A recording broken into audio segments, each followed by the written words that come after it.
Hello friends, this is Opendra Singh. Welcome to my YouTube channel real time Opendra Singh.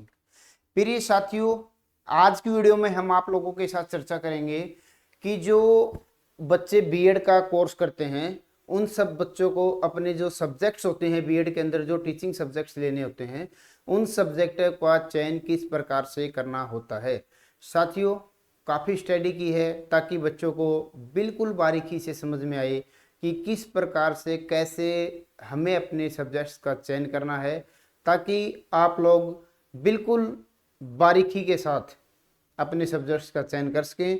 और बहुत सारे बच्चों के साथ गलती क्या होती है कि सब्जेक्ट का सही चयन नहीं कर पाते हैं, और जब वो अपना बीएड का कोर्स कंप्लीट कर लेते हैं, बीएड का कोर्स कंप्लीट करने के बाद उन बच्चों के सामने कुछ परेशानी आती हैं। उसमें बच्चों को बाद में पता चलता है कि मैंने जिस सब्जेक्ट से अपना बीएड का कोर्स किया है, जो टीचिंग सब्जेक्ट बीएड के कोर्स में लिया था, वो सब्जेक्ट मेरा बिल्कुल सही नहीं है। उसकी जो एलिजिबिलिटी है अन्य सब्जेक्ट के साथ जो उसका कम्बिनेशन है वो बिल्कुल भी नहीं बन पा रहा है। तो साथियों, वीडियो को कंप्लीट देखना। आप लोग यदि बीएड में एडमिशन ले चुके हैं तो भी इस वीडियो को देखें, और जो बच्चे नए स्टूडेंट हैं जिन्होंने अभी एडमिशन लिया ही है और बीएड के सब्जेक्ट्स का चयन करना है, वो बच्चे भी इस वीडियो को जरूर देखें। तो आइए स्टार्ट करते हैं। साथियों, यहाँ पे हमने कुछ आप लोगों के लिए डाटा तैयार करके रखा है ताकि जो बच्चे हैं उनको किसी प्रकार की कोई परेशानी का सामना ना करना पड़े और वो अपना जो बीएड के सब्जेक्ट का चयन है वो बहुत ही आसानी से कर सके। यहाँ आप देखोगे हमने यहाँ आपके बीएड के जो सब्जेक्ट हैं उनको 4 ग्रुप्स के अंदर रखा है, ए बी सी और डी। ये 4 ग्रुप रखे हैं। आप लोगों को क्या करना है, प्रत्येक ग्रुप में से कोई भी एक सब्जेक्ट का चयन करना है। प्रत्येक ग्रुप में से एक सब्जेक्ट का चयन आप कर सकते हैं। किसी भी साथी को इस ग्रुप में, ए ग्रुप है, 2 सब्जेक्ट नहीं चूज कर सकते, बी में भी 2 नहीं कर सकते, सी में भी नहीं कर सकते, डी में भी नहीं कर सकते। ज्यादा से ज्यादा और कम से कम आप लोगों को 2 सब्जेक्ट जो होते हैं टीचिंग सब्जेक्ट उनका चयन करना होता है। तो 4 ग्रुप हमने बनाए हैं, 4 में से किसी भी 4 में से आप 2 सब्जेक्ट्स का चयन कर सकते हैं। प्रत्येक ग्रुप में से एक से ज्यादा सब्जेक्ट का चयन नहीं कर सकते हैं। ग्रुप ए के अंदर हमने रखा है पेडालॉजी ऑफ हिंदी को, पेडालॉजी ऑफ इंग्लिश को, पेडालॉजी ऑफ संस्कृत, उर्दू और पंजाबी। साथियों, ग्रुप नंबर 1 के अंदर जो रखा गया है, ये जितने भी सब्जेक्ट्स आप देख पा रहे होंगे ये सब लैंग्वेज है, हिंदी, इंग्लिश, संस्कृत, उर्दू और पंजाबी। ये पी जो लिखा हुआ है ये पेडालॉजी है, शॉर्ट फॉर्म में मैंने इसको लिखा है ताकि थोड़ा सा स्पेस की कमी होने की वजह से। उसके बाद जो ग्रुप बी है, ग्रुप बी में हमने पेडालॉजी ऑफ मैथमेटिक्स को रखा है और पेडालॉजी ऑफ होम साइंस को रखा है। ये आपका बी ग्रुप है। सी ग्रुप के अंदर biological science, economics, computer science, music और pedagogy of fine art subjects को यहां रखा गया है। ग्रुप डी की यदि मैं बात करूं तो पेडालॉजी ऑफ फिजिकल साइंस, ये फिजिकल साइंस जो सब्जेक्ट होता है, ये सब्जेक्ट जो साइंस स्ट्रीम के बच्चे होते हैं, चाहे बायो का बच्चा हो चाहे मैथमेटिक्स का बच्चा हो, पेडालॉजी ऑफ फिजिकल साइंस, इसके अंदर फिजिक्स और केमिस्ट्री को रखा जाता है। जो बच्चा फिजिक्स लेना चाहता है उसको फिजिक्स मिलता है, केमिस्ट्री लेना चाहता है उसको केमिस्ट्री मिलती है। तो इसका नाम रखा गया है पेडालॉजी ऑफ फिजिकल साइंस। एक सब्जेक्ट है हमारे पास social science group number D में, और ग्रुप नंबर डी के अंदर तीसरा सब्जेक्ट कॉमर्स का है और चौथा सब्जेक्ट जो है पेडालॉजी ऑफ आर्ट है। यानी कि ये 4 ग्रुप हैं, चारों ग्रुप के अंदर सब्जेक्ट्स को डिवाइड किया गया है। सब बच्चों को एक ग्रुप से एक सब्जेक्ट का चयन करना है और 4 में से किन्हीं 2 सब्जेक्ट्स का आपको चयन करना होता है। अब मैं आपको बताऊंगा कि किस प्रकार से और कैसे आप अपने सब्जेक्ट्स का 1 बाय 1 यहाँ पे चयन करेंगे। साथियों, सबसे पहले तो मैं आप लोगों को बताना चाहूंगा, आप लोगों का जो ग्रुप नंबर ए है, आप लोगों का ग्रुप नंबर जो ए है, ए नंबर ग्रुप के अंदर आप लोगों को जो सब्जेक्ट का चयन करना है, आपकी बात सही है क्योंकि है ना, ये जो मार्कर का कलर था वो ब्लैक सेलेक्ट कर रखा था, जिस वजह से हम जैसे इसके ऊपर लिखने की कोशिश कर रहे थे तो ब्लैक बैकग्राउंड होने की वजह से हमें कुछ भी दिखाई नहीं दे रहा था। साथियों, ये आपका ग्रुप ए है। देखो, अब कोई भी आर्ट का स्टूडेंट है जिसने अपने आर्ट से अपनी ग्रेजुएशन कक्षा पास की है, जिसके अंदर हिंदी हो सकती है, इंग्लिश हो सकती है, सोशल साइंस के हिस्ट्री, पॉलिटिकल या जियोग्राफी सब्जेक्ट्स आप लोगों के पास हो सकते हैं। इन बच्चों को आर्ट ग्रुप के अंदर रखा जाता है।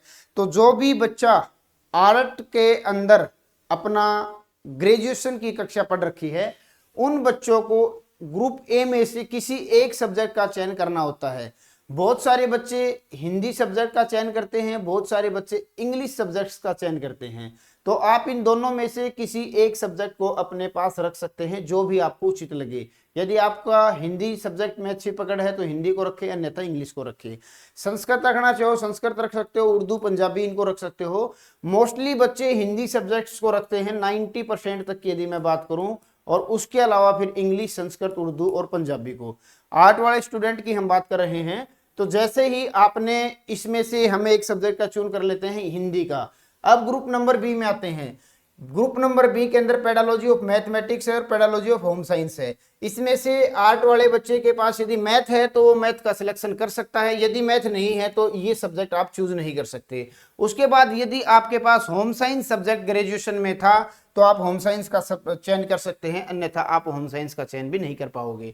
यानी कि ग्रुप ए वाले बच्चों को हमने एक तो हिंदी सब्जेक्ट दिया, बी ग्रुप में किसी भी सब्जेक्ट को नहीं दिया। सी ग्रुप के अंदर बायोलॉजिकल साइंस है, इकोनॉमिक्स यदि आर्ट का बच्चा लेना चाहे, ग्रेजुएशन में सब्जेक्ट था तो ले सकता है, कंप्यूटर साइंस का कोई काम नहीं है, म्यूजिक यदि आपके पास था तो ले सकता है, और पेडालॉजी ऑफ फाइन आर्ट भी यदि आप लेना चाहो तो यहाँ पे ले सकते हैं। यानी कि मेरा जहां तक मानना है कि इसके अंदर यदि कोई सब्जेक्ट लेने लायक है तो विशेष करके इकोनॉमिक सब्जेक्ट्स से कुछ बच्चे ग्रेजुएशन किए होते हैं तो वो इकोनॉमिक सब्जेक्ट्स को ले लेते हैं। बट विशेषकर बात यह है कि इकोनॉमिक सब्जेक्ट्स भी किसी भी बच्चे के पास नहीं होता है, बहुत ही रियली चांस में इकोनॉमिक सब्जेक्ट्स को बच्चे रखते हैं। ज्यादातर बच्चे के पास होता है सोशल साइंस। यहां आप देख पाओगे इस सब्जेक्ट को, पेडालॉजी ऑफ सोशल साइंस, ये आपका सब्जेक्ट है यहाँ। तो आर्ट वाले बच्चे लैंग्वेज में से हिंदी, इंग्लिश में से एक सब्जेक्ट का चयन करते हैं और उसके बाद सोशल साइंस लेते हैं। सोशल साइंस के अंदर हिस्ट्री को रखा गया है आपकी, और हिस्ट्री को रखा गया है, ज्योग्राफी को रखा गया है। इन सब सब्जेक्ट जो आर्ट के विशेषकर सब्जेक्ट होते हैं उसके अंदर सोशल साइंस लेना होता है उन बच्चों को। यदि आपने सोशल साइंस सब्जेक्ट का चयन किया तो आपकी हिस्ट्री, ज्योग्राफी, जो भी आपके पास आर्ट का सब्जेक्ट था, आपको सोशल साइंस का अपना एग्जाम देना होता है। जब टेट की परीक्षा या फिर आप अपना जब बीएड का कोर्स कर लेते हैं तो जब जॉब के लिए अप्लाई करते हैं तो आप दो चीज़ों के टीचर बन सकते हैं। लैंग्वेज हिंदी सेलेक्ट किया तो हिंदी का, इंग्लिश किया तो इंग्लिश, संस्कृत किया संस्कृत, उर्दू, पंजाबी, इनमें से कोई लैंग्वेज आपने सेलेक्ट की तो आप लैंग्वेज के टीचर, अन्यथा आप लोग सोशल साइंस के टीचर बनते हैं, जो कि 6ठी से लेके 8वीं तक के बच्चों को आराम से पढ़ा सकते हैं यदि आपने पोस्ट ग्रेजुएशन नहीं कर रखी है तो। उसके बाद हम बात करते हैं नेक्स्ट टॉपिक के ऊपर। नेक्स्ट टॉपिक हमारा रहने वाला है यहाँ पे साइंस का जो बच्चा है, साइंस का जो बच्चा है जिसके पास मैथमेटिक्स सब्जेक्ट है तो वो बच्चा किस प्रकार से चयन करेगा। मैथमेटिक्स वाला बच्चा इनमें से कोई भी सब्जेक्ट्स नहीं लेता है क्योंकि उसको लैंग्वेज की आवश्यकता नहीं होती है। उसके बाद ग्रुप नंबर बी में हम आएंगे तो ग्रुप नंबर बी में पेडालॉजी ऑफ मैथमेटिक्स सब्जेक्ट्स का आप चयन कर सकते हैं, होम साइंस का कोई काम नहीं है। ग्रुप नंबर सी मैथ वाले बच्चे का काम का नहीं है क्योंकि biology, economics, computer, music, fine art यहाँ आपके काम का कोई भी सब्जेक्ट नहीं है। और यदि मैं बात करूं ग्रुप नंबर डी, तो ग्रुप नंबर डी के अंदर आप लोगों को पेडालॉजी ऑफ फिजिकल साइंस, जिसको हम फिजिक्स या केमिस्ट्री कह सकते हैं, pedology of physical science plus आपने पेडालॉजी ऑफ मैथमेटिक्स, यानी कि जो साइंस का बच्चा है जिसके पास मैथ था उसको पेडालॉजी ऑफ मैथमेटिक्स और साइंस के साथ पेडालॉजी ऑफ फिजिकल साइंस, तो ये दो सब्जेक्ट आपको लेने होते हैं। इसके अलावा ये हम बात करें केवल टीचिंग सब्जेक्ट की, 3 सब्जेक्ट बीएड में ऐसे होते हैं जो कि कॉमन होते हैं। आर्ट वाले बच्चे भी रखते हैं, साइंस वाले बच्चे भी रखते हैं, कॉमर्स वाले बच्चे भी रखते हैं, बायोलॉजी और मैथमेटिक्स वाले बच्चे भी रखते हैं। स्टार्टिंग के जो 3 सब्जेक्ट कॉमन होते हैं उसके बाद आप लोगों को टीचिंग सब्जेक्ट की चॉइस करनी होती है। अब हम बात करेंगे हमारा नेक्स्ट टॉपिक जो रहेगा कि जो हमारा पेडालॉजी ऑफ बायोलॉजिकल साइंस का यदि कोई बच्चा है, यदि कोई बच्चा बायो का स्टूडेंट है तो वो अपना किस प्रकार से सब्जेक्ट्स का चयन करेगा, उसके ऊपर भी हम चर्चा करेंगे कि भाई बायो के बच्चों को किस प्रकार से सब्जेक्ट का चयन करना होगा। साथियों ग्रुप नंबर ए है, ग्रुप नंबर ए के अंदर हमने पहले भी आपको बताया था कि लैंग्वेज है, साइंस, बायोलॉजी का जो बच्चा है उसका कोई काम का नहीं है। इसमें से पेडालॉजी ऑफ मैथमेटिक्स है, ये भी सब्जेक्ट आपके पास ग्रेजुएशन में नहीं है क्योंकि आप बायो के सब्जेक्ट हैं। आप लोगों को ग्रुप नंबर सी के अंदर से बायोलॉजिकल साइंस को उठाना होगा और ग्रुप नंबर डी के अंदर से पैडोलॉजी और फिजिकल साइंस को उठाना होगा। ये दोनों सब्जेक्ट आप उठाओगे, आप लोगों का जो कॉम्बिनेशन है बिल्कुल बनेगा टीचिंग्स के लिए। आप फिजिक्स केमिस्ट्री के टीचर लग सकते हैं, बायोलॉजी के टीचर लग सकते हैं। इसके बाद अब बात आती है कॉमर्स वाले बच्चों की कि भाई कॉमर्स वाले बच्चे किस सब्जेक्ट्स का चयन कर सकते हैं। तो साथियों, कॉमर्स वाले बच्चे लैंग्वेज लेना चाहें तो लैंग्वेज ले सकते हैं, उनके पास ऑप्शन होता है। और इसके अलावा यहाँ पे होम साइंस का भी कोई काम नहीं होता, मैथमेटिक्स का भी नहीं होता है। इसके अंदर से यदि कोई सब्जेक्ट वो लेना चाहें तो इकोनॉमिक्स को चूज कर सकते हैं। म्यूजिक भी उनके काम का सब्जेक्ट नहीं है, फाइन आर्ट भी नहीं है। यहां से वो कॉमर्स सब्जेक्ट्स को उठाएंगे, यानी कि जो कॉमर्स का बच्चा है, इकोनॉमिक्स यदि किसी के पास थी तो वो इकोनॉमिक्स को रख सकता है, एक कंप्यूटर साइंस रख सकता है, सॉरी कॉमर्स रख सकता है। उसके अलावा यदि वो इकोनॉमिक्स को छोड़ना चाहता है, यहाँ पे इकोनॉमिक्स को छोड़ना चाहता है तो वो लैंग्वेज का चयन कर सकता है। तो ये थे कॉमर्स के बच्चों की। पहले हमने आर्ट और जो मैथ और बायोलॉजिकल साइंस के जो बच्चे हैं उनके सब्जेक्ट्स की जानकारी आप लोगों के साथ शेयर की है। अब आगे के टॉपिक्स पर हम करते हैं आपसे चर्चा। बहुत सारे बच्चे ये कहेंगे कि सर मैं साइंस का स्टूडेंट हूं और मैं मैथ के साथ अपना जो फिजिकल साइंस सब्जेक्ट्स को नहीं लेना चाहता हूं। तो साथियों, ऐसा भी हो सकता है कि आप मैथ के साथ फिजिकल साइंस सब्जेक्ट्स को ना लें। यदि आपकी रुचि लैंग्वेज के अंदर जाती है तो ग्रेजुएशन में हिंदी इंग्लिश कंपलसरी सब्जेक्ट्स होते हैं, तो आप लैंग्वेज को भी सिलेक्ट कर सकते हैं, हिंदी इंग्लिश संस्कृत उर्दू को। बट उसमें आप लोगों के साथ एक परेशानी आएगी। आपने बीएससी किया, अपना बीएससी करने के बाद यदि आपने एमएससी ना करके इस सब्जेक्ट से किसी से भी पोस्ट ग्रेजुएशन किया तो आप पीजीटी लेक्चरर लग सकते हैं।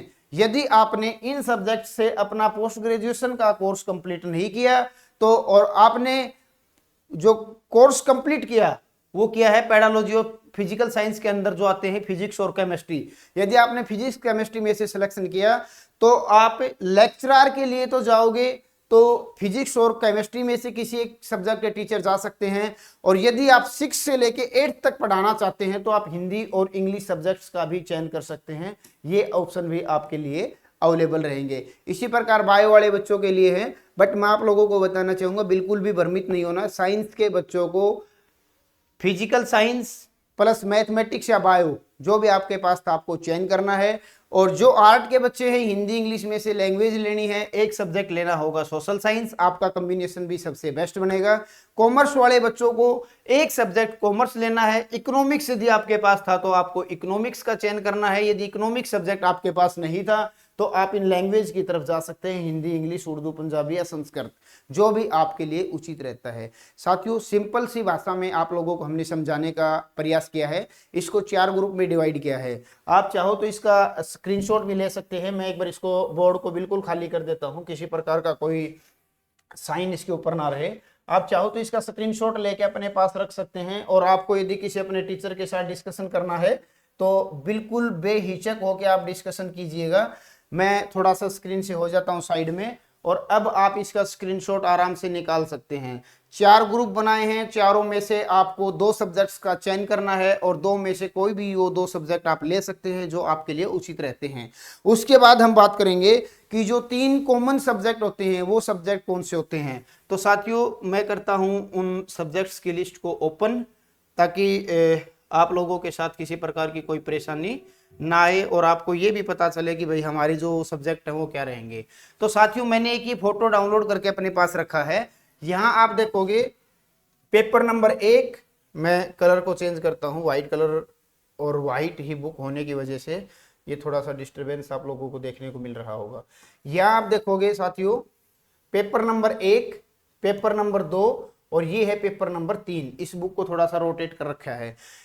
बाल्यावस्था तथा विकास, चाइल्डहुड एंड ग्रोइंग अप, ठीक है। उसके बाद सेकंड सब्जेक्ट आता है समकालीन भारत तथा शिक्षा, और तीसरा सब्जेक्ट जो होता है वो आप लोगों का रहेगा अधिगम के नाम से, यानी कि जो अधिगम का सब्जेक्ट होता है, अधिगम तथा शिक्षा, इसको लर्निंग एंड टीचिंग के नाम से जाना जाता है। तो ये जो 3 सब्जेक्ट होते हैं जो स्क्रीन पर आप देख पा रहे होंगे, ये तीनों बुक्स आप लोगों के लिए रहेंगी कॉमन, जो कि आर्ट साइंस कॉमर्स किसी भी स्ट्रीम का बच्चा हो उसको इन सब्जेक्ट्स का चयन करना होता है। और यदि आपने इनमें से किसी भी मतलब कि कोर्स में आपने दाखिला ले रखा है, बेहिचक होकर आप इसका चयन करेंगे, क्योंकि जो 3 सब्जेक्ट हैं वो कॉमन होते हैं, 2 टीचिंग सब्जेक्ट्स का आप लोगों को चयन करना होता है। मेरा जहां तक मानना है, हमने आप लोगों के साथ बहुत अच्छे तरीके से सब्जेक्ट्स को शेयर किया है कि किस प्रकार से सब्जेक्ट्स का चयन करना होता है। फिर भी यदि आपके कुछ डाउट रहते हैं तो कमेंट बॉक्स में आप कमेंट कर सकते हैं। साथ में हम लोगों ने अपना मोबाइल नंबर भी आप लोगों के लिए शेयर किया है, ताकि किसी बच्चे को किसी प्रकार की परेशानी का सामना ना करना पड़े। तो आप लोग हमारा कॉन्टैक्ट नंबर यहाँ स्क्रीन पर देख पा रहे होगे, 9446717989। यदि आप न्यू स्टूडेंट हैं, बीएड में दाखिला लेना चाहते हैं, तो भी हमारे कॉन्टैक्ट नंबर पर संपर्क कर सकते हैं। और यदि आपके कोई डाउट है, आपने कहीं भी एडमिशन ले लिया, सब्जेक्ट्स के कम्बिनेशन करने में आप लोगों को कोई परेशानी का सामना करना पड़ रहा है, या कहीं आप डिस्कशन कर रहे हैं, कोई सामने वाला बंदा आपसे आप उसकी बात से संतुष्ट नहीं हैं और आप थर्ड पार्टी के साथ डिस्कशन करने के बाद अपना सब्जेक्ट का चयन करना चाहते हैं, तो साथियों हमारे कॉन्टैक्ट नंबर पर संपर्क कर सकते हैं। आज की वीडियो में आप लोगों के साथ ही जानकारी शेयर करनी थी। कॉर्नर के अंदर एक रेड कलर में सब्सक्राइब का बटन दे रखा है, उस बटन को दबाना बिल्कुल फ्री है, किसी प्रकार का कोई चार्ज नहीं लगेगा, ना आपके फ़ोन की बैटरी डेड होने वाली है, ना आपके फ़ोन की स्क्रीन हैंग होने वाली है। तो साथियों चैनल को सब्सक्राइब जरूर कर लें, इसका फ़ायदा यही होगा, भविष्य में कोई वीडियो अपडेट करेंगे हम और आप लोगों को उसकी इन्फॉर्मेशन तुरंत प्रभाव से पूर्ण रूप से मिलती रहेगी। जय हिंद, जय भारत।